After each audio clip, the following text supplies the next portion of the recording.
کم واضحه او صفا هدایت چې تاسو ته راغلي دي کداغې نه رستو بیا تاسو بیلاری شوي نو یقین لرئ چې الله په هر څه باندې غالب دی او د حکمت خاوند د دې ټولو نصيحتونو او هدایاتونو رستو هم چې دا خلک نیغ نشو نو آیا دوی اوس د دې خبرې انتظار کوي چې الله د فرښتو سره د وریځو سوري کې په خپل دوی لراشي او بس فیصله وکړي شي اخر ټولي معاملې خو به خاص هم الله ته پیش کی د بنی اسرائیلونو تاسو کړه چې څومره صفا او ښکار نخي مونږه هغوی ته خودلې دي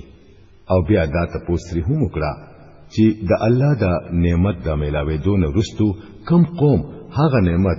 په بدبختی کې بدلوي نو هغوی ته الله څنګه سخت سزا ورکړي کوم خلکو چې د کفر لارا اختیار کړی دا هغوی د پاره د دنیا ژوند ډېر د مینی او خایس جوړ کړی شوی دی داسې خلک په هغه خلکو پورې ټوکی کوي چې د ایمان لارا اختیار کړی وي خود قیامت په ورځ به پرهیزګار خلک داوی په مقابله کې په اوچته درجه کې وي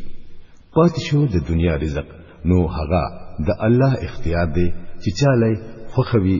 هغه له به حساب ورکوي